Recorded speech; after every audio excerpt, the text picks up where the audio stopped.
Well, hello, everybody. Well, hello there. Hello there. Real football fans of New Jersey. We've got a big 170, episode 170. The official 30 episode countdown is on to episode 200. I got chills. I got sweaty and chills at the same time. It was like a weird combination. I gotta look at my phone after the show and count out 30 episodes from now. I do believe it lands us somewhere, I want to say in like March, maybe April.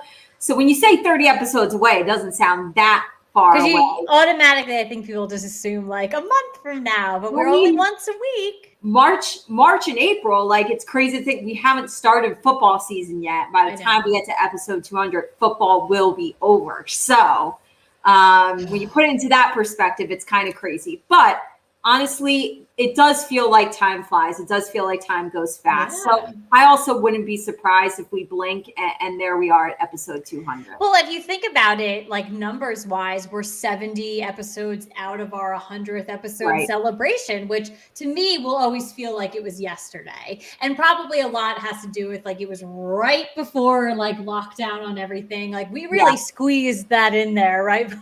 We really did. We would have definitely celebrated big time with you guys virtually. And we know we do come to you guys virtually week after week. We would have done it big, don't you worry. But we are so thankful that we were able to get it in right away. We had no idea what was on the horizon. But the good news is, and I mean, knock on wood, hopefully, I know some things are changing right now, but by the time March, April comes around to 2022, like, let's really kick 200 episodes into high gear and really celebrate it. And again, if you guys have any suggestions for us, we're always open to them. So absolutely.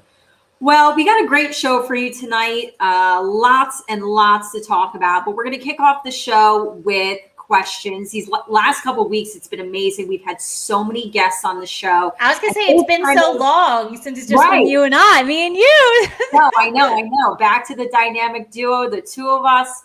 And so it's been a really hot minute since, we've polled you guys. We've asked for questions specifically for us, not for our guests. And so we have 3 questions tonight that we got that we want to go over. And the first one is football related. It is Giants football related. Do you think Saquon Barkley, and this is actually like, don't forget people, regular season used to be 16 games. We got 17 games now. We all got to keep that in mind. So do you think Saquon plays a full 17 game schedule? And if so, how many touchdowns do you think he will have? So I don't think he's going to play the full 17 games. I think it has come out like time after time over the past couple of weeks. We're playing it safe. Was it worth a longer span of him being out than for him to not play a game or two? And I think we definitely spoke about it. It was I think it might have been last week with Jeff Pratt and or with Steph Smalls. We did definitely bring up Saquon. So I think the range for me in my head is he'll probably sit anywhere from 2 to 4 games, but I'll feel strongly on 2 games. So I'm going to say he's going to play a 15 game season. Okay. And I think in 15 games, he can, repeat rookie year with 7 touchdowns. So I feel very comfortable with that, that scenario. So 15 games, 17 touchdowns. So 7 touchdowns, not 17 touchdowns. Yeah. It's one of those things after you say it and you're like, no. I got you. I heard you. Touchdowns. I like agree with you, but in a different kind of way. Okay. So I could also see him not playing a full 17 games. I could see him playing around that 15 mark. But here's the thing. I don't think it's because the Giants are choosing to sit him or rest him. This is no knock against Saquon. I think with 17 games this year, it's going to be really difficult to see any player, be healthy for 17 regular season games. We see it plenty now. I know we're going to do a game later. It's football related. And we're like looking at rookies from last year. And I was looking at how many of them played a full 16 game schedule. Not a lot of them. No. So I'm not expecting many players to play full 17 games. I think Saquon misses them if he gets banged up a little bit, as many players could in that long of a stretch. And I have him somewhere around, I want to say 9 touchdowns. Okay. I listen. So I love that. I hope it's not. Yeah. But you know what? Honestly, like some people, and I'd be okay. I'd be fine with that. But there are some people, fantasy football wise and New York Giants fans wise, that would be like, oh, that's not enough. You just have to be realistic, and it just, you know what I mean? Like, and two, like when you're looking fantasy wise, like, and even with Giants wise, if he can get us down the field, if he can get us those yards and really push us, and then, you know, listen, if he's the option for a touchdown as we get towards, you know, the red zone, great. If, you know, Daniel Jones can launch it, lob it to one of our 18,000 wide receivers, even better. So well, not even that, but we're also going to see, like, we're going to get in the red zone and you're going to see Daniel Jones try to run it in plenty this season. And I would love to see that a lot more as well. So I think, you know, while we don't know the success of the offense and not, you know, terribly bright things are coming out of camp right now, on paper, the weapons are there. So there's going to be a lot of movement and there's going to be a lot of options, hopefully, as we move down the field. So you might see Saquon in that position where he's just getting us there and putting us in the right position. And I'll freaking take that. So absolutely. All right, question number 2. This is Housewives related. I think this is a good one because certainly there's so much going on with all of the different franchises. Some of them are struggling more than others. Some have crazy storylines going on. If you could give Andy Cohen one piece of Housewives advice right now, maybe to better the show or do this, do that, get rid of this person, fix it this way, do that, what would it be? So I'm going to relate Bravo and the Housewives, all the franchises, to a business. It is a business, but let's think of it as a corporate job, corporate business. My advice to Andy Cohen is know your customer. The customer in this scenario is the audience, is the consumer watching Housewives week after week, every single franchise. Think of a large business. They have multiple things operating. They have this segment, they have this sector, things like that. They go after this type of person. That's how all the franchises are. New Jersey appeals to this crowd, Dallas like this crowd, everything like that. Andy Cohen needs to understand who his customer is. Right now, I think he's trying to appeal to the talent on the show. You can have all of these big names, all of these people that you're paying whopping amounts of money to. But at the end of the day, if your customer isn't happy, you will not be successful.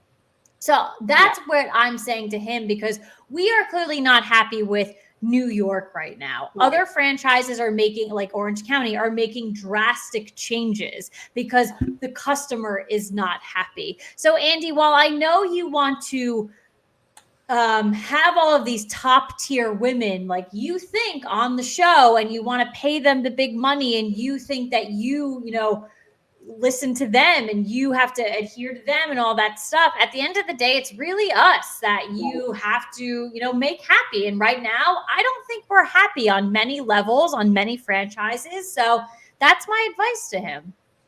I love that you answered that in a very business sense, because I am answering it in a very selfish person who watches Housewives sense. So you are a customer, so there you go. But I'm like, me, what do I like? What do I want? What I want? My advice to Andy, and I don't know how much of it had to do with COVID for why New Jersey was like cut to basically half the season, but don't ever do that with Jersey again. And number 2 is get Jersey back as quickly as you possibly can. I think your wish will come true. I think it is coming back very, very soon. Granted, I understand like some of the best Jersey time to film and some of the best episodes comes out of a Jersey Shore summer. Right. And so it's, you know, it just hit August. This is our first episode of August. And I know they're probably, if they haven't wrapped yet, they're probably still filming a little bit more. So I know we got to wait for the editing process and everything like that. But like, if you're going to possibly, rumors are swirling that New York could be delayed until they start filming next season, then use everybody to really like hunker down and try to pump this out as quickly as you can the next New Jersey season. True that. That's my advice. Do it. And last but not least, I love this covers all aspects. We had a football question, we had a housewives question, and now we have a booze question. A booze question. So, is it too early to bring back pumpkin beer? This is always like a hot, controversial topic. It is. Caitlin, what do you think?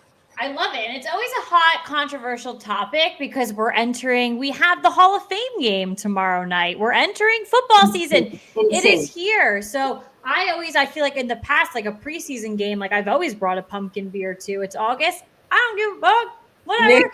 So for me, no. And it's so funny, like this question, because I was targeted in an ad the other day. My boyfriend and I went to the Shipyard Brewery in Maine when we went there for the 4th of July weekend. And I was being a little pain in the butt because we went to the brewery and they had all of their beers like on tap and everything except for Pumpkinhead. And I understand it's the summer, but that's like their famous beer. Like that is literally their, like that is what they are known for, at least near us. So their other beers were great, but I was so mad about it. So it's out now. So I got targeted in an ad and I think they were listening to me because I was bitching about it. The 5-hour car ride home, I was bitching about that Shipyard didn't have Pumpkinhead. So it's out now. And then I got targeted in another ad that Southern Tier is out with Pumpkin already. So you know the Wegmans by us is hopping with the beer section. So now that I know this and now that we got this question, no, it's not too early to bring back pumpkin beer. I'll drink pumpkin beer every day. Does it put me in a better mood when it's a nice fall, crisp, afternoon or night? Hell yeah. But I'll go drink it now. Happily I'll drink it now. I mean, listen. It's not too early. Kayla and I love pumpkin beer. If I saw it in the middle of spring in a store, I would drink it. On a hot summer day, I'll drink it. Yeah, like honestly, we love it. So no, it's not too early for us. And just like a side note, like I'm laughing to myself as we answer this. Over the weekend, I went to get a massage, and I went to a place that I had never been to before. And I'm sitting in the lobby, and I'm waiting, and they had, I shit you not, they had all Christmas decorations up. You know what? Now, I don't know if like they never took them down, from COVID, where but like honestly, like I looked and I started cracking up, and I was like, I'm not even mad. I love Christmas. Whatever, anything goes. Don't care. Whatever. Well, so many places like the Christmas tree shop and like the Dollar Tree are like putting out like fall Thanksgiving. Oh, I've definitely seen fall stuff out already. Christmas is sitting down and looking at all Christmas decorations, I was like cracking up. That's the thing. It cracks me up. Like, and I love, like everyone on the show should know, like September to like December, like my favorite months because I love the fall. I love Halloween. I love Thanksgiving. I love Christmas. Like that is I thrive. And we both have our birthdays in the fall. So like I thrive from September to December. Like I really, really do. Like those are my times, and decorations like that really make me happy. But right now, like I would never, hang up a decoration right now to make me happy. It has to be during the time. Like it has to be. Like pumpkin beer. Pumpkin beer, I can have it anytime. I'm ready. I'm totally ready. And I think you made a valid point with Hall of Fame game being tomorrow. Like it's football. We need pumpkin beers. As soon as there is a football on national television, give me the pumpkin beers. Absolutely. 100%. All righty. Well, those were some great questions. Obviously, if you are watching live, go ahead and ask us questions throughout the show on Facebook, YouTube, and the Twitter. We are live right now. If you're listening to this on the podcast, sorry, you can't ask us questions live, but you can always ask us questions and tweet at us, slide into the DMs on the gram. Let us know. We will answer them at any time. Absolutely. So let's go ahead and get into our NFL quick hot topics of the week. So this one was a kind of a laugher for me and Katie. Sorry if you're a Colts fan and or just in general a Carson Wentz fan, but you gotta it's kind of one of those ones you just do a little laugh at and move on with your day. But on Monday, it was announced that new Indianapolis Colts quarterback Carson Wentz is undergoing surgery to repair a broken bone in his foot. They gave us a time frame for recovery of 5 to 12 weeks. Can we just address that is the most wild freaking time frame ever? Yeah. 5 to 12 weeks. You might as well just say, we don't know when he's coming back. Yeah. That's awesome.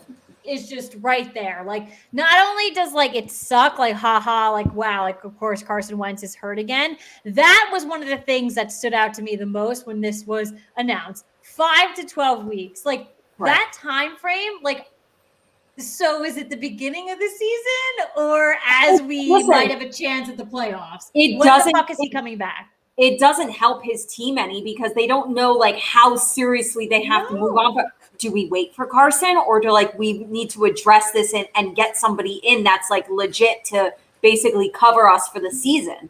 And if you're week 12 and you're a team like the Indianapolis Colts that Katie and I have spoken very highly of this season or this year of the Real Football Fans in New Jersey, week 12 could have been super important to them with a quarterback that they have. I'm not saying Carson Wentz is good, but a steady quarterback makes a team better. A quarterback coming in week over week. So now week 12, he's better. Why would you? Yeah. So I honestly hate the time frame. Makes no freaking sense. I don't know what doctor prescribed that time frame because it's not a good one. And as a fan, if I would not accept it at all. Right. So listen, so he's obviously not playing right now. So we have a 2024 round draft pick with Jacob Eason. So he's taking a lot of reps right now in his back. A lot of rumors though going around with his replacements. We actually, and I totally forgot. I actually we did a Twitter poll on this. So I want to get our results up. I did see the Twitter poll. So as you're pulling that up, I do want to mention another name that's is getting thrown into the mix a lot as of like, I guess the last 24 hours that we didn't include. And that is Drew Lock.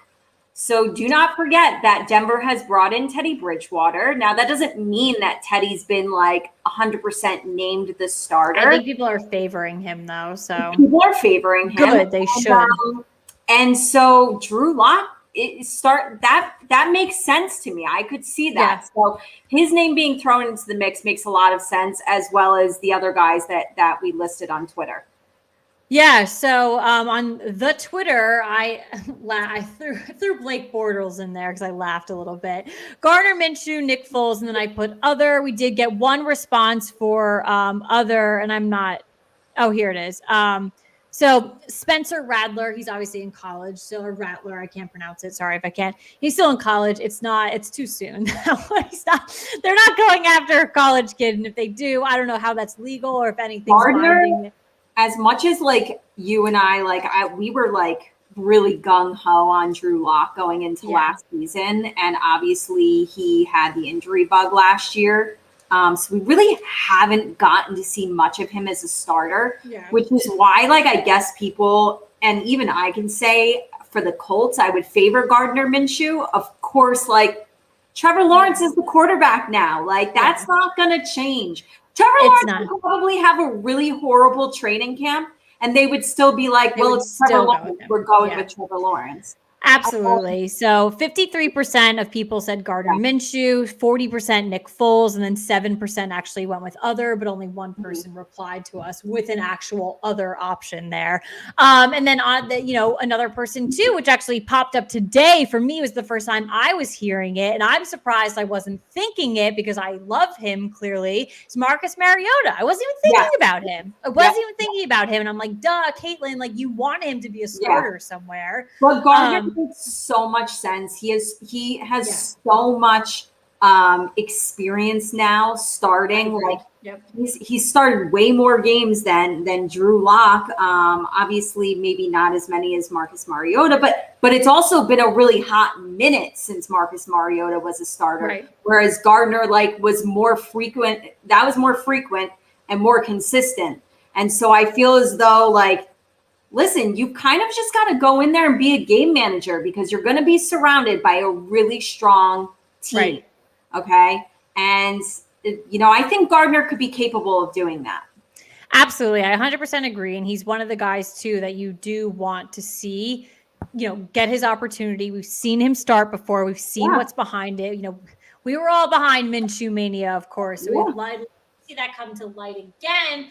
I would find it absolutely hilarious and so ironic if Nick Foles comes to Indianapolis and he does big things with them. I will just laugh my ass off because that'll just be funny. He's obviously already out there saying, listen, like if people are going to talk about trading me, I'd like to have a say in the conversation, as he should. I feel like right now people just threw his name out there and he was like, I don't know. I don't know. So would like to see that. And then also too, like right away, like right after this. So really unfortunate lineman Quentin Nelson. He's now out indefinitely as well. And again, it is a foot injury. And I've seen people very much so compare it to very similar to what Carson Wentz is going through. And what Carson Wentz is dealing with is an injury from back in his high school days where a bone in his foot just didn't properly heal, or it was kind of broken this whole time. And now I don't understand. We were literally on the show last week having to name our MVPs for each AFC team. And I said Quentin Nelson. So did I. Did you? So that's us picking him a lineman means that this is not just. I would be more upset about this injury than I would be Carson Wentz, and call that crazy because quarterback is the most important position on the field. But Quentin Nelson is a huge, huge, huge loss for that team. Hey, well, listen, it's like we spoke about, last week though, too, or the week before that, you kind of have to wait and see how your picks span out over the years. I made a comment last week that I wanted Quentin Nelson, and now Saquon and Will Hernandez don't look that bad. So I'm okay if this is the state right now. So Saquon's also been injured though. So if he's okay this year, we're good. So all righty. So this is a good one. Makes us happy, obviously, in both areas for sure. So on Saturday, it was announced that Cleveland running back Nick Chubb came to an agreement with a 3-year deal, $36.6 million contract extension with $20 million fully guaranteed. You love to see it. Great player. Pay him. Pay the running back for sure. And then also, too, on the defensive side of things, Justin Houston signed a 1-year deal with Baltimore worth up to $4 million. Last season, he did record 8 sacks and 2 safeties with the Colts. So obviously, money's there, numbers are there. So so two good deals in the works right there. Listen, Justin Houston getting up there in age, and honestly, I had to check what his stats were last season, and when I saw that he had 8 sacks, I was like, all right, the guy still got it. So I think this is a good signing for Baltimore. I agree. You're getting a veteran player, and not only is he a veteran, but he's still producing. So by all means, I like that signing. Absolutely. All righty. And then this is always a fun game out in New England. On Saturday, New England head coach Bill Belichick was asked at training camp about a potential time frame for naming a starting QB. Belichick announced that Cam Newton will be their starting quarterback despite possible competition with first-round pick Mac Jones. Listen, I don't know. I heard a very hot take, I guess, on the radio this morning coming back from Orange Theory. And it was basically that all rookie quarterbacks, from this past draft should be starting week 1. And it went into, the Belichicks, it went into, going out to San Francisco with the 49ers and, kind of these coaches saying that who they have right now with, Cam Newton, Garoppolo, that, they're going to start. Yeah, we got our guy. Don't worry, is just not addressing the inevitable that their rookie quarterback will play at some point this season. Yeah. So why wait until X amount of games? Start them now. So that was a very hot take. And I honestly, if you sit down, you look at all the quarterbacks, the rookies. Yes, I believe that all of them can start. I wasn't big on Trey Lance coming into, and Andy Dalton, I forgot too, in Chicago. That was brought into the mix as well of why are you, with Justin Fields. So I wasn't set on Trey Lance going into the draft. It was kind of, to me, I joke about it on the show. It was like, I feel like they made this kid up. No one knows him. What is this? It was like kind of a rumor that turned into a kid getting drafted in the first round. And you see everything that the Niners gave up to get him. So it was really a big move on their end. And then I wasn't sold on Justin Fields because I'm never sold on an Ohio State quarterback. And it's not you might be good in college, but listen, track record ain't good. I've never been set on an Alabama quarterback. So it's like, we're going to wait and I'm going to wait and see with Mac Jones. So I think that if you really look down to it and you look at who they're competing against, yes, I do agree that all of them can start week 1, but I am in agreement that I think that it's going to be, the guy, it's going to be Dalton, it's going to be Garoppolo, it's going to be Cam Newton week 1 for a lot, for these teams. But I agree, it's going to be the NFL. So I don't know. I don't. Can they all start? Yes. Should they all start? No. I'm definitely more of a fan. Like, I get that person saying, like, if you're just going to put them in eventually, why wait? Well, there's totally a reason for waiting. Let them learn the playbook more. You're just giving them extra weeks to prepare, to actually see real game situations in front of their face and how that other quarterback is handling it, what they should do, what they shouldn't do. Listen, Zach Wilson, there's nobody else like in that quarterback room competing for the Jets. He's starting week 1. Trevor Lawrence is starting week 1. Trey Lance, there's no need to start him right away. You've got Jimmy G. He's capable. Andy Dalton is capable, but I think I could see Justin Fields start. Yeah. And then Mac Jones, as much as we don't like Cam Newton, he's been a starter in the league for a very long time. At one point in time, he was the MVP of the league. Yeah. Is he capable? Yes. So, that's a very hot take that I don't necessarily agree with. Yeah, and I guess I'm definitely up in the air with it because I can make the argument for both sides. I think that's, while maybe it is a hot take, it actually, if you can argue both sides, I know you can argue. It makes you think about each specific scenario. That's why I definitely liked it. So when I heard it, it was kind of like, whoa. And then you sit down and really think about it. I definitely liked it for sure. So I just don't necessarily tying it back to just the statement of Bill Belichick. I really don't agree with him making that statement It's now. Also, well, you know what? It's also so early, right? That's what I'm thinking. But he might have said it no, this is 100%. That way they don't pester him and ask him day after day after day after day. He could still change his mind and make it. I think they're gonna. I don't know. I feel in order to shut everybody up, he could honestly be like, okay, right now, today it's Cam, and I'm going to tell everybody it's definitely going to be Cam, but we'll see what happens. Right. And if Mac is going to be the guy, then I'll switch my mind, and who cares? But maybe he's doing it so they don't pester him every day. That's true. Yeah. Good point. I think that would be a good game plan because otherwise he would be asked about it every single day. Well, and that's what happened in Alabama with Nick Saban with Tua and Jalen. To the point where I'm not going to answer this. I'm not going to talk about it. So and that's what happened. He blew up at the reporter, and that was a whole shebang. Still one of my favorite video clips of all time. Well, let's move into our team by team best worst case scenario records. Tonight we were discussing the AFC West. We have 2 divisions left. This is our second to last one, our last AFC division that we are covering. It is a good one. We've got the Denver Broncos, the Kansas City Chiefs, Los Angeles Chargers, and Las Vegas Raiders.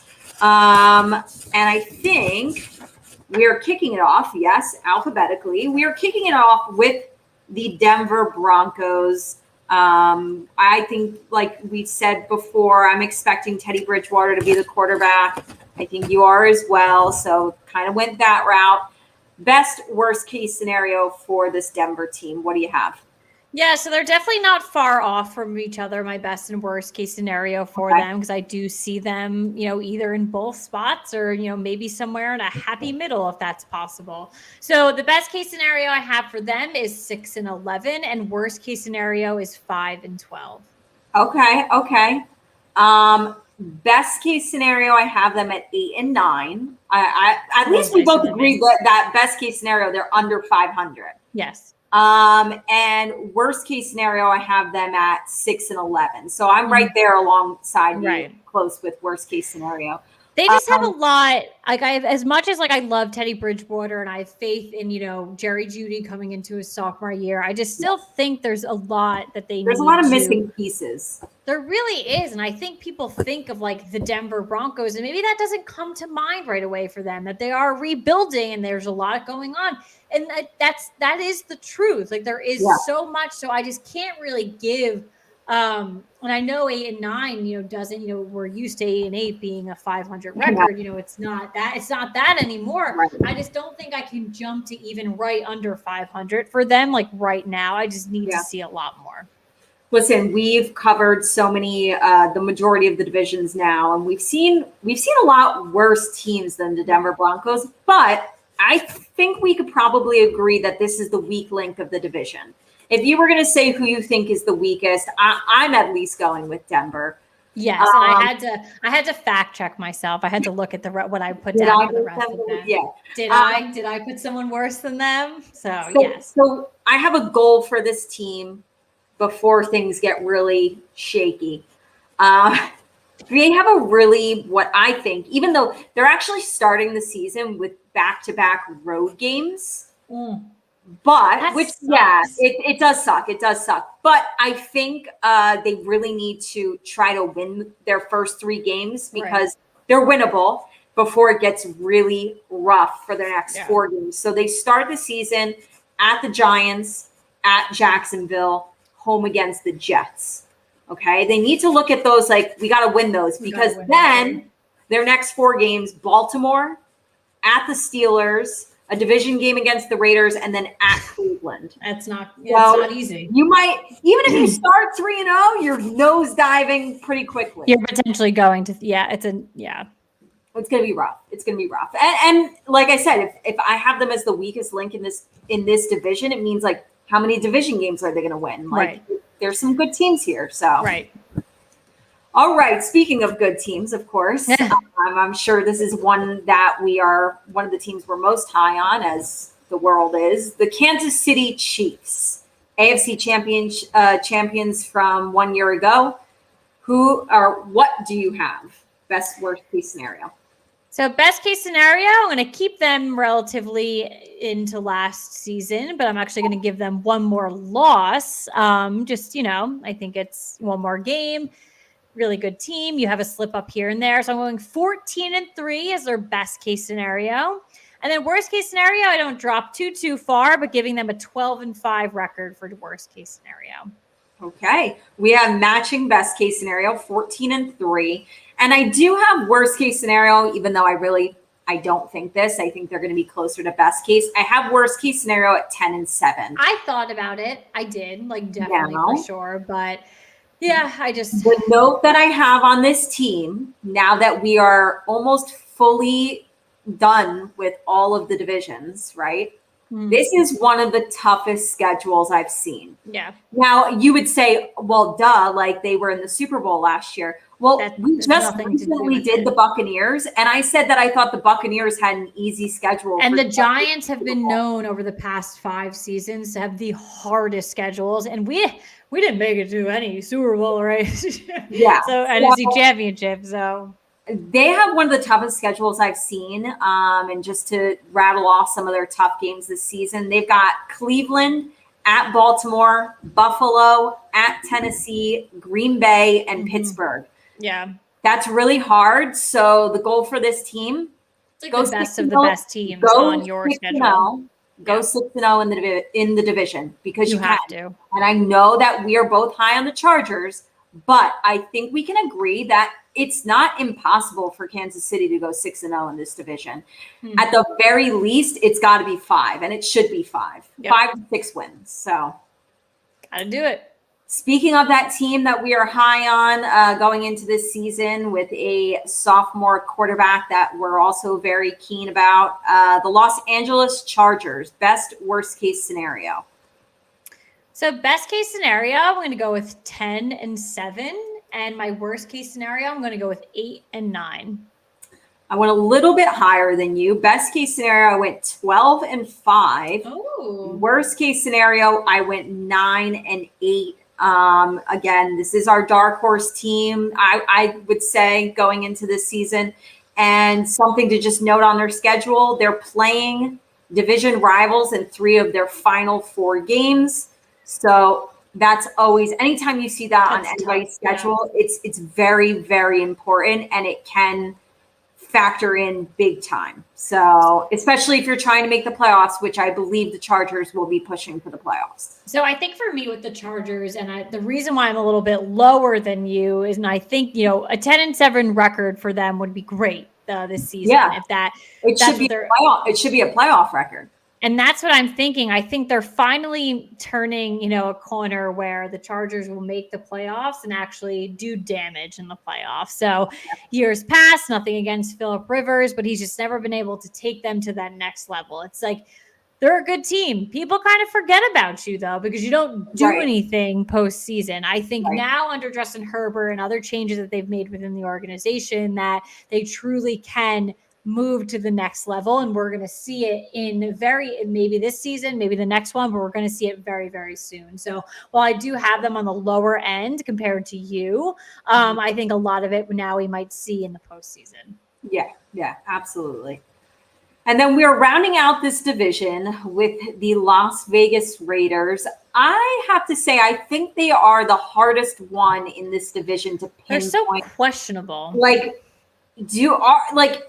It's like, are they pretenders or are they for real? Like, I don't know. This is a very, very tough team to pinpoint. Right. We've also seen, you know, great things from Derek Carr, and then we've also seen head scratching play from Derek Carr. Right. So what do you have? I'm very intrigued. I know this was the hardest one for me. Best worst case scenario for the Raiders. What do you got?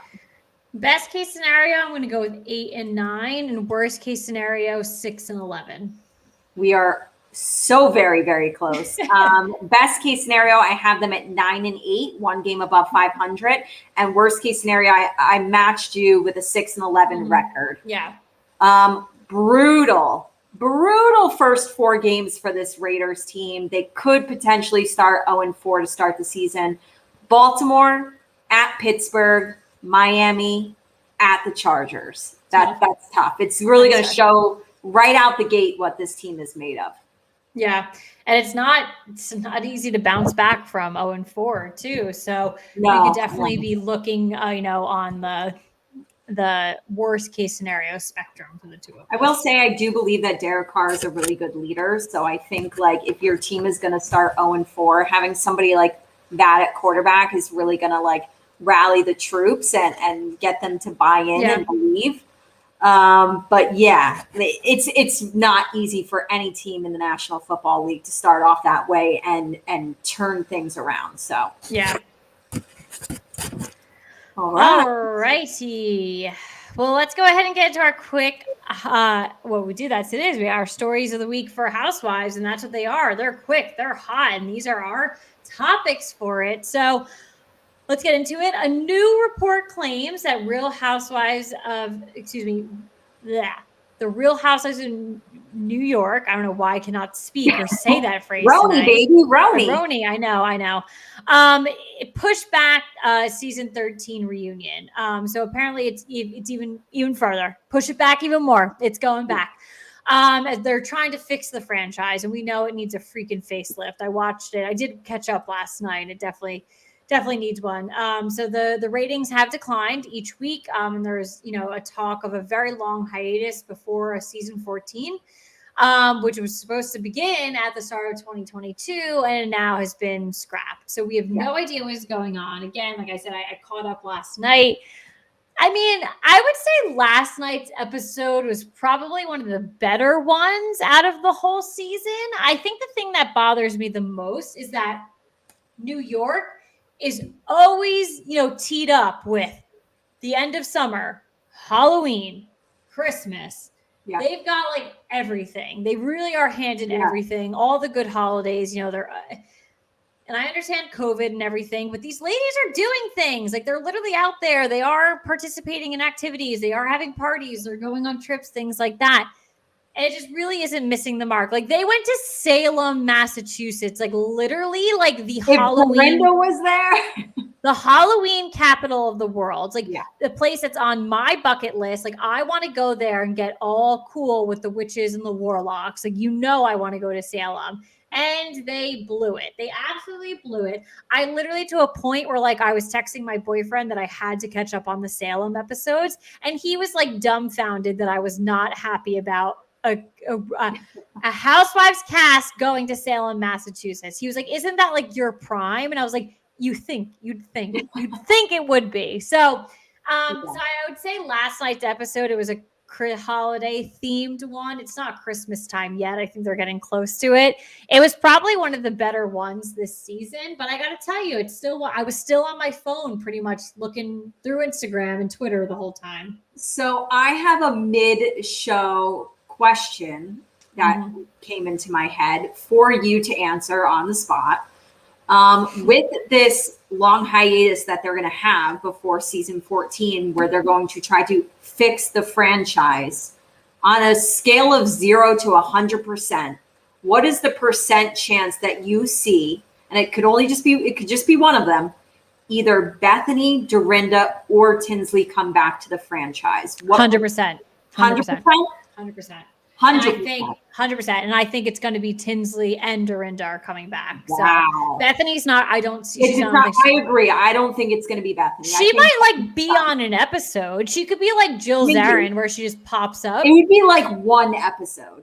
Yeah, it would be very much like they're doing, I don't know, something that they're all there. But like, I could see her coming back on one. I 100% am, Dorinda and Tinsley are both coming back. Okay.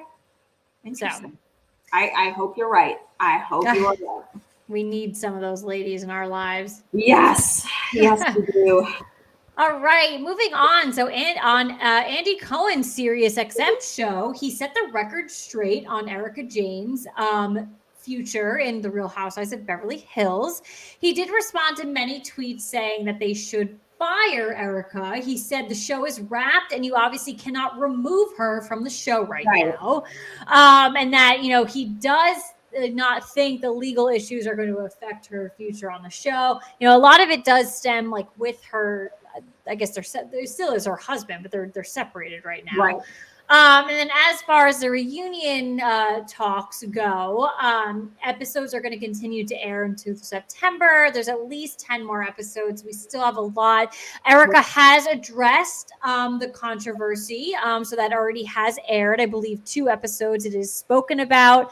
I think, a couple of the drama alums is people, calling her a liar and like, she's not really upset when she talks about it, like what's going on. And I do believe whether it's this upcoming episode, she does have a major conflict and confrontation with one of the women in regards to the conflict or what's going on in her personal life. So that'll probably make breaking news. So and Andy talked on his radio show as well during this segment and talked about how he finds the storyline fascinating with what's going on with Erika. And he says that he feels it's like almost like a mystery where like episode by episode, a little bit more comes out, and it just like unveils itself like as the season goes on. So he thought that it was like, made for good TV and it was like very interesting to watch. So we'll definitely see more about that. And then finally, I am not happy about this, to be honest. So we do have a reported premiere date for The Real Housewives of Salt Lake City. I'm happy about the premiere and that it's coming back. Don't get me wrong. But the rumor is that it's going to be on Sundays.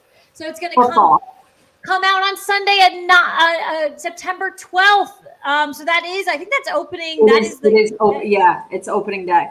Yeah. So Sunday night. So no, honestly, as much as I hate Sunday night football, I'm not going to miss that. Right. So whatever. So It's gonna take the spot. It's gonna have to be a season that we catch on demand, like the next day on Mondays. That it is what it is.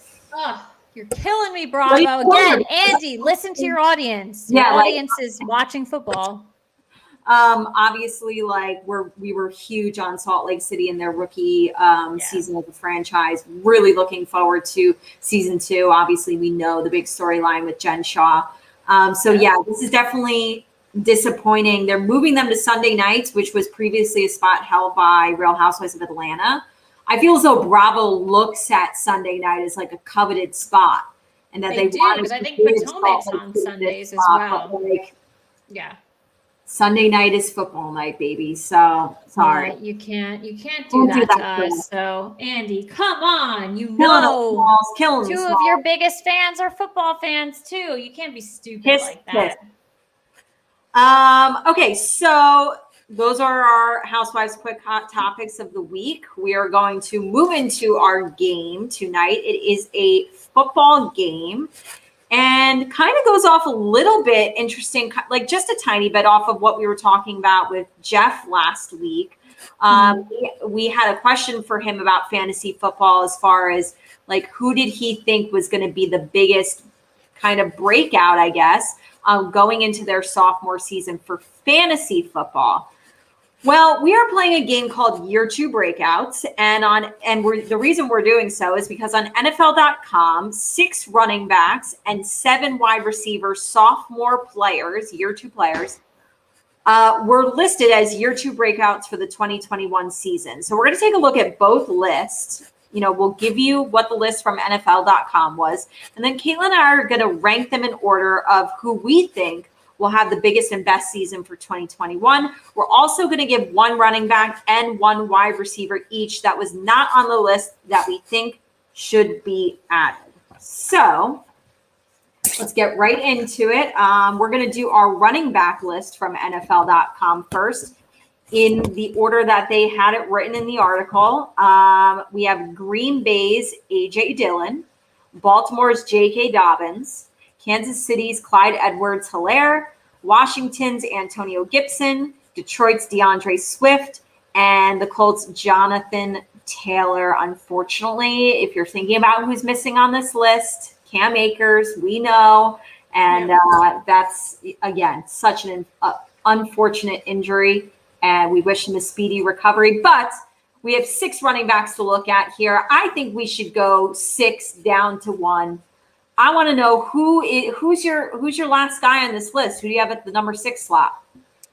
I mean, to me, I just feel like it's a no-brainer, I guess, stat-wise and team-wise, in my opinion. So I am going with Detroit's DeAndre Swift at number 6. Okay. I actually went with Green Bay's A.J. Dillon because unlike a lot of the other guys on the list who are like going to be clear-cut running back number 1, A.J. Dillon is the clear-cut running back number 2 in Green Bay behind Aaron Jones. So, of course, he will have to not only share snaps, but he's not getting the majority of those snaps. Aaron Jones is. So, for that reason alone, he is number 6 on my list. Number 5, who do you got? That is where A.J. Dillon falls into my spot here. So, that is where he sits at number 5. Well, we did a little switcheroo. Number 5, I have Detroit's DeAndre Swift. I'm concerned for anyone playing on that offense. I don't know what to tell you guys, but we're concerned. He does have to share snaps as well with the free agency addition of Jamal Williams to this team. But interesting little fun fact about DeAndre Swift and the other 5 players on this list. He did have the most receiving yards out of any of these players. So whenever you can have a running back who can do both, Alvin Kamara, you got an Alvin Kamara type on your hands. Now, I'm not saying he's Alvin Kamara, but anytime a guy can do both is huge. And for that, I had to keep him out of the six slot. So number 4, who do you got on your list? I'm going to go with Baltimore's J.K. Dobbins at number 4. I agreed with you as well. I also have J.K. Dobbins. Mark Ingram is gone. Yep. So that means more for Dobbins. He is the man in Baltimore. And this is also a Baltimore offense that is ranked first in rushing the last 2 NFL seasons. Of course, that's helped out by the play of quarterback Lamar Jackson.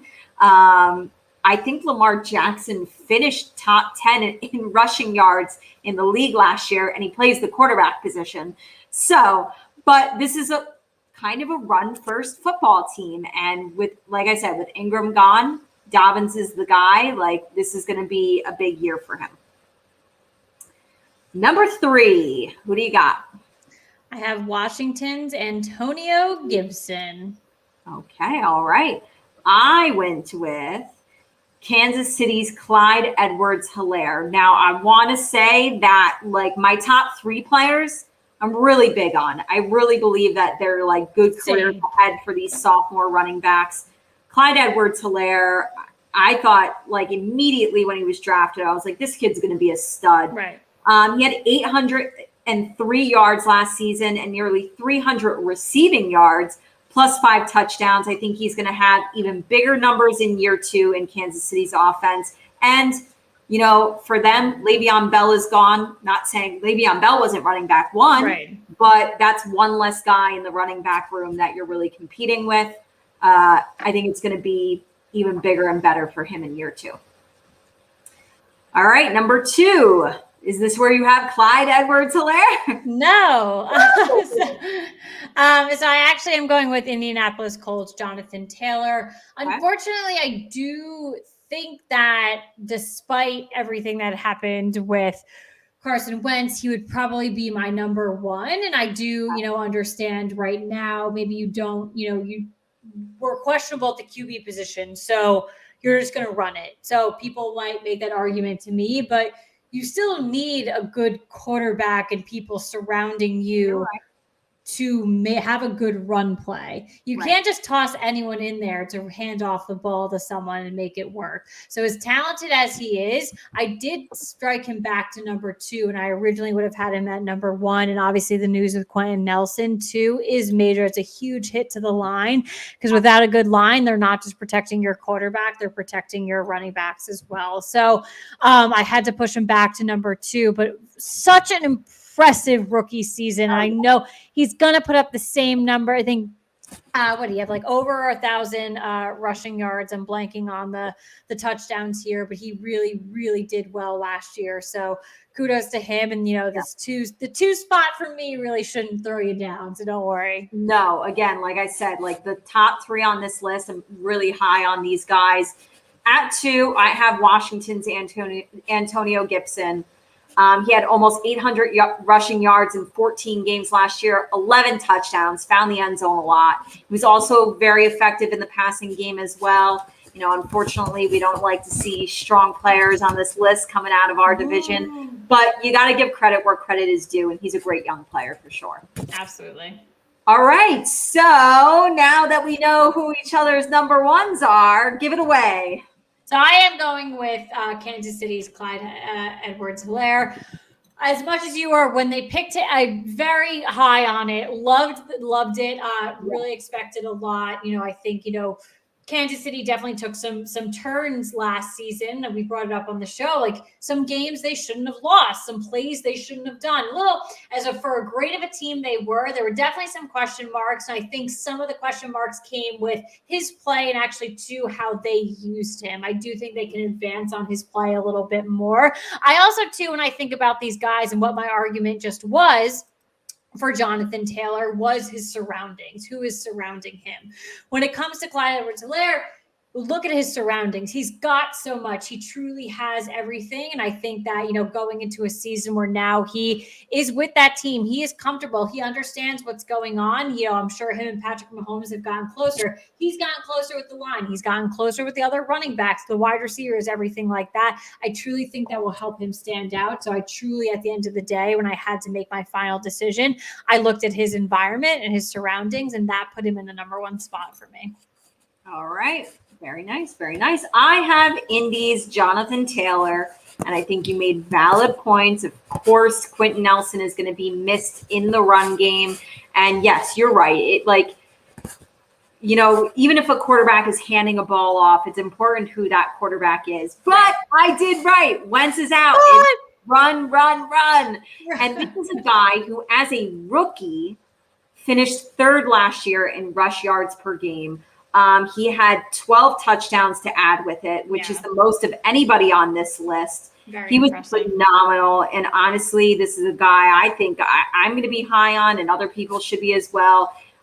In fantasy football, I'm definitely a believer in Jonathan Taylor. I think he's going to be a phenomenal player in this league. This is where, things get interesting, because now we're going to give kind of our honorable mention guy that was not on the list. This could be anybody. Who do you have? So I'm going to go over to New York. We're going to go to Buffalo, and we're going to Zach Moss, running back out of Buffalo. Okay. He is my honorable mention here. All right. I like it. Yep. I went with Jacksonville's James Robinson. Okay. Yes, Jacksonville drafted Travis Etienne Jr., however you say his name. That's a name I trip up on. And welcome to the club. He is slated to be running back number 1. But I also feel like let's not just throw Robinson to the side. Yeah. He was the only one on the list of people that were named besides Jonathan Taylor to go over 1,000 rush yards last season. He had 1,070 rush yards. He also had 7 rushing touchdowns, 3 receiving touchdowns, and 344 receiving yards. So, did they have to draft somebody? No. Did they? Yes. Is that kid going to be running back number 1? Probably. But, are they not high on James Robinson? I don't understand. Look at those stats. So, I definitely feel as though he deserved to make this list. Absolutely. All right. Let's get on over to the wide receivers. We have a lot of really good names. So NFL.com listed Pittsburgh's Chase Claypool, Cincinnati's T. Higgins, the Rams' Van Jefferson, Denver's Jerry Jeudy, Dallas's CeeDee Lamb, Las Vegas's Henry Ruggs III, and Jacksonville's Laviska Shenault Jr. Let's go to we have 7 of them. Let's go to number 7. All right, so I am rounding out this list, ending this list with the Rams' Van Jefferson. It's just I thought that was an easy one. It was almost kind of I wondered why he felt the need to add a 7th person into this list. Why? Because I even think my backup person, and I'll explain it later because it actually ties to a point you made with the running backs. It could have. I think my backup person, my honorable mention, 100% deserves to be on this list, not over Van Jefferson, if not some of these others. Van Jefferson, if you read the NFL.com article, it openly states that he's fighting to be wide receiver 3 on the roster. Yeah. So to me, I think the reason why he made this list is because I think the Rams, and this is going off of Hard Knocks too, when we saw them last year, they're very big on Van Jefferson. They really want to see him play out. Right. And so I think you hear that name and people have expectations, but he didn't actually do anything his rookie year, which is maybe why he's on this list. Is he going to have a breakout year too? But there are just, he's last on this list easily. All right, let's move to number 6. Who do you have? Number 6, I am going with, I'm going to. Laviska Shenault Jr. There you go. Thank you. That is who it is. Thank you. I'm just bad at names, guys. No, listen, girl, that is a mouthful. And I agree with you. I have him at the 6th spot as well. He did have 600 receiving yards and 5 touchdowns last season. This is no knock on him. He's not fighting to be wide receiver number 3. He basically is wide receiver number 3 in Jacksonville, behind DJ Chark and Marvin Jones. And honestly, that trio could quietly maybe be kind of nice for Trevor Lawrence. So we're going to see how they pan out and how they play. I know you and Jeff both talked about Marvin Jones last week. You guys were big on him as a sleeper for fantasy football. But, I agree with you. This is where Laviska falls on the list. Okay, number 5. Who do we have? I just gotta tell you the 5 crew, these next 5 players, this was a very interesting selection for me, all 5 players. And I think, everyone obviously, you already read the lineup to everyone. This was, I could actually go in right now and probably rework it if I needed to. But with 5, I did go with Henry Ruggs of the Las Vegas Raiders. Girl, we are matching up. I also went with Henry Ruggs. He had a quieter rookie season than expected. Right. But he should, this season he should be wide receiver number 1 in Las Vegas. And I do believe that expectations are going to be met in year 2. I think he's definitely going to have a much better season his sophomore year. All right, number 4. I'm going with Cincinnati's T. Higgins. Are we match again? I have a feeling it's gonna. It might be.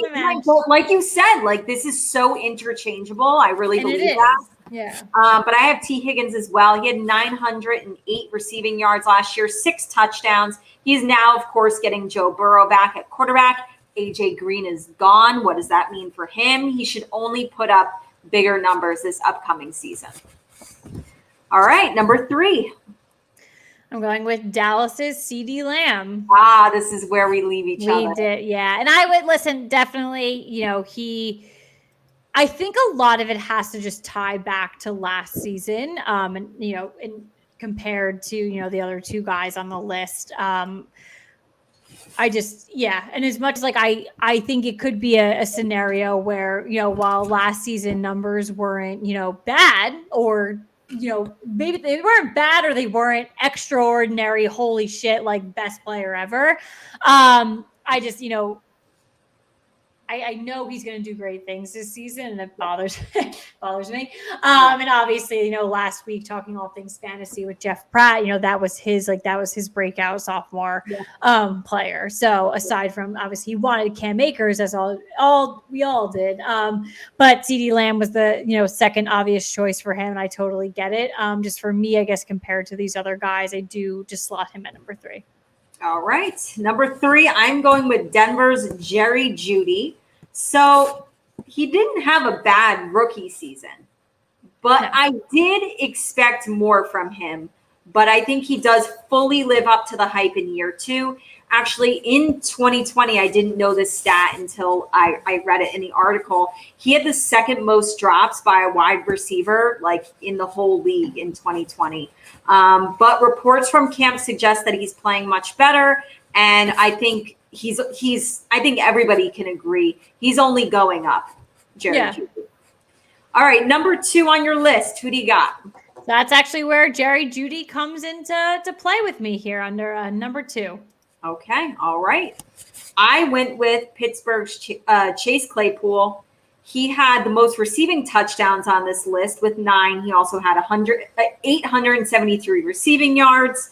Obviously, he's going to be playing alongside Juju, who I think, is still probably wide receiver number 1. But by the end of this upcoming season, that could be Chase's spot. So he is a very bright young player, and it's going to be I think he's going to be really fun to watch. He's a deep ball guy.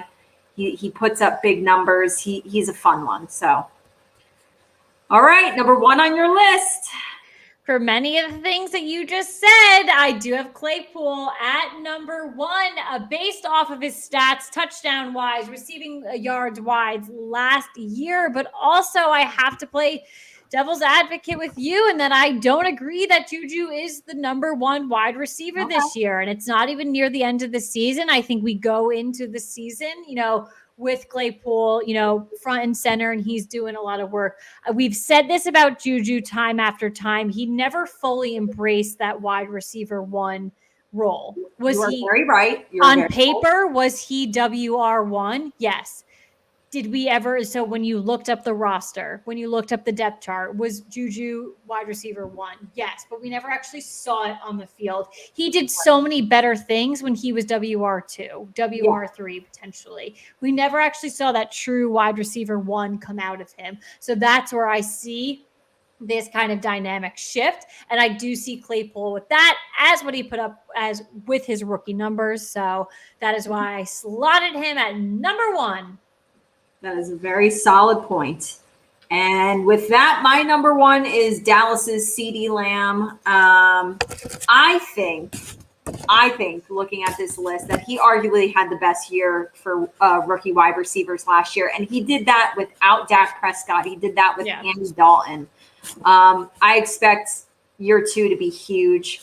Like you said, we talked about it with Jeff Pratt last week on our fantasy football episode. It's going to be a good year for CeeDee Lamb. I truly believe. So I'm very passionate. This could almost be my get it off my chest about my honorable mention because I don't understand the snub here, but I want to hear you first. Who do you have that you are adding to this list? Well, I thought it was funny when I just read the list and I obviously there's clearly a huge name missing here. Well, wait. Can you make a quick note? Yeah. The article says that they left out Justin. So because he broke out in his rookie season. I know, but I think a lot of these players did do great things. No, but they specifically note at the end of the article, don't think we forgot about him. I know. But he blew these guys out of the water. I know. And it's funny. And I did as a joke, write on my piece of paper, Justin Jefferson ? Even though I knew that was a thing. But I'm actually, listen, and this goes back to, I said I was going to mention what you had mentioned with the running backs around being a third, potentially a third running back kind of fighting.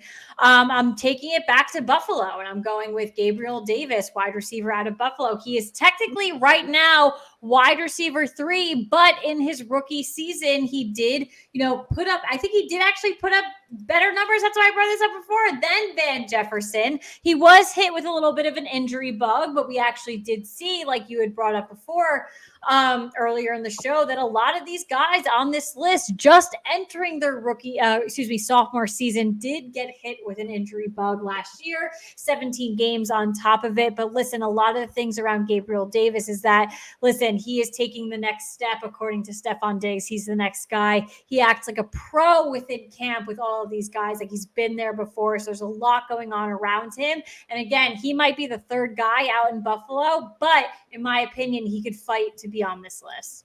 Listen, if you're the third guy in Buffalo, Josh Allen is slinging it, okay? Josh Allen is racking up a ton of yards. Means that your stats at wide receiver number 3 probably going to be a lot better than wide receiver number 2 on other teams. So very true. Not a bad place to be and not a bad quarterback to be with. Mine is a guy who, just as I'm thinking about it now, could even be a deep sleeper in fantasy football, but in reality football, I really think he was completely overlooked on this list. I'm going with San Fran's Brandon Ayuk. Yeah. He was a very early draft pick for them last year. I believe he was a first-round draft pick. He had 748 receiving yards and 7 total touchdowns last year, and he's also been reportedly playing very well at camp. And I know that 748 yards and 7 touchdowns, I know that those stats beat a lot of guys on this list. Debo is the guy in San Fran. He's wide receiver number 1, and I feel very solid that Brandon Ayuk is wide receiver number 2. So what are you going to get with a clear-cut wide receiver number 1? Double teamed. What does that get for Ayuk? Now he's the guy that's open. Right. So I think this is going to be a very big season for this sophomore wide receiver. Love it. All right. Fun game. It was a good one. Love to talk about the youngins. And it's good for fantasy football too, honestly. I know we said we're going to give you fantasy football talk, and I feel like we were trying to incorporate that as well. Yeah. So pay attention to what we're saying, people. Listen to what we're saying. Alrighty, well, it is that time of the episode to get it off your chest. Positive, negative, football, housewives, wine, life, anything. So what do you got for us? Get it off your chest. This is one of those weeks where nothing I'm crazy passionate about, positive or negative. I'll just say, happens. Yeah, I'm down for pumpkin beers. And if somebody sees them in New Jersey, in our area, whatever stores there, let me know, because they got to be at the Wegmans. We got that question at the beginning of the show, and I was like, well, shit, they're right. Pumpkin beers are probably coming, and I'm ready. I am ready. This girl is ready. So I know a lot of people get really like bummed when summer ends, and summer is my favorite season, but fall is a very close second for me. Fall. So I am one of those people where like when we do get to August, like I'm not horribly sad about summer ending because I know all the good things that are coming. And so, yeah, I'll go with that. Like, I'm going to enjoy like these final weeks of summer. It's been a good summer, but fall, baby, football, pumpkin beers. Like I said before, our birthdays, Halloween, like I'm ready. I'm ready for spooky season, baby. Spooky season. It's always spooky season inside of my mind. All right. So mine is just a quick overview of a very, very dramatic experience that happened at Giants camp this week. But you love to see it, even though quote unquote we did not see it. So there was a huge fight at Giants camp earlier in the week. It was yesterday, actually. Right. I thought I don't know why. To me, it's Wednesday. To me, it feels like it's already the end of the week. Like it seems like Monday was 30 years ago to me. So apparently, Corey Clement goes on a big run and he gets blindsided from a tackle. Logan Ryan levels Evan Ingram, which makes me laugh out loud. Like, couldn't keep doing that. And then Daniel Jones is at the bottom of this pileup that's going on. Everything that's going, whatever. So just a couple of takeaways here. So clearly there was a lot of frustration in the moment. You have Logan Ryan hit Evan Ingram late. I think that's when Daniel Jones decided to step in. Then there's a big scuffle. He ends up at the bottom of it. I don't know how. There's so many funny tweets out there of kind of what it would potentially look like of him being at the bottom. There are rumors or statements out there that Nick Gates actually shoved his way in and pulled Daniel Jones out. That's a lineman. They don't call him nasty Nick Gates for nothing. But that's the lineman relationship I want to see with my quarterback. So if he's going in and saving his life, I absolutely adore that. So listen, big scuffle. And I think the most interesting part about it is once that, people were taken away, things like that. Joe Judge actually told all of the other coaches to walk away, go on your own. And he just yelled at the team for like 15 minutes. A lot of cuss words, apparently. All of the team, he's famous for taking laps. Everyone was taking laps. They were doing push-ups. They were sprinting, all while he was just yelling at them for a very long period of time. I did like, though, one of the reporters, and I'm blanking on who it was, did bring up a scenario about 4 seasons ago. Something like this did happen in Giants camp, where a rookie and a veteran did go after each other. And nothing happened, and it was one of the worst seasons in Giants history because I won't say we ever lost the locker room. I don't think that ever happened, but it just didn't matter. And for Joe Judge to take this incident, while on Twitter it seems like it was a very intense situation, he really took it to heart and took it to, this is bullshit. We're not doing this again. Yes, of course, tiffs happen, but not tiffs where your quarterback ends up in the bottom. Hell no. Let's not let that the happen. Bottom of the brawl, and things like that. So a lot of the guys, were interviewed afterwards. They have to, the media talks to them. I loved all of their statements after practice, though, because while they address the fight and the yellings from Joe Judge, they did also just tie back to that they love playing for him. They love playing for New York, and that we as a fan base have been let down far too long, and it's time for things to change. That was the resonating, message across all the players that were interviewed in regards to this scuffle that happened. I love it. That they have emotion about this game, and it shows that they care. Yep. If they didn't care, and we've seen. I watch Hard Knocks every single season. There's always 100%. Every single season, there is a fight. There's usually more than one fight. But I think it shows that people care. And I think, like you said, like a lineman going and grabbing Daniel Jones, I think these players really care about Daniel Jones. I think Daniel Jones has a really good relationship with the players on this team. And yeah, I also do believe that they buy into Joe Judge. I buy into Joe Judge. I know you do. I know a lot of us are really excited about him. And I think they like playing for each other and like playing for him. And listen, that's all you can really ask for, you know? So Absolutely. I'm okay with it. It happens. It happens in every single camp. Let's not ever let it happen again where Daniel is even close to this mix, okay? But I also do love too that he ran to it, and he said in his comment was like, "That's my team." Like I know I'm not saying go get into a fight, Daniel, but he felt like he was needed, so he ran towards danger. I know that sweet little soul of his. He's just trying to solve all the problems. So. Oh, Daniel, we love you. We love you. We do. All right. Well, honestly, great show. And we have, oh my God, I have so many things, exciting things to finally give you, things that you got to watch this week and things that are coming up right around the corner.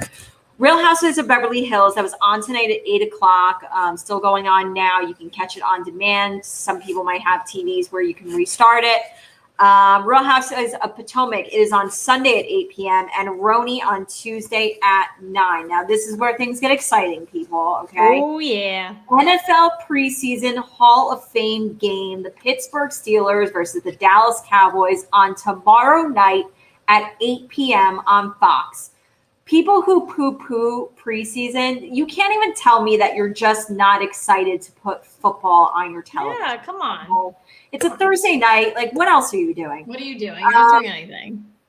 So we've got that tomorrow. That's officially the first preseason game of the year. But NFL, like preseason week 1, like the rest of the games, that is 8 days away. Now, we also have HBO's Hard Knocks is 6 days away, which is crazy, but honestly, like, makes sense because you're getting, with Dallas playing in this game tomorrow, you're getting the footage from this game. And then NFL Networks, we brought this up last week, but just continuing the countdown. NFL Network's top 100 players, that list is going to be airing in 11 days. So, oh my God, people, like in these next weeks, we have a lot of really good football stuff going on. So get ready, everybody. And again, we're going to keep like really hard giving these fantasy football stuff, like going into these next couple weeks, because we know you guys are getting ready for your drafts, and so are we, and we are ready. We are set. We are pumped. Woo! And that's the show. And that is it. We will catch you guys. That's it. And that's it. That's all you get. That's all you get from us. But yes, and good night.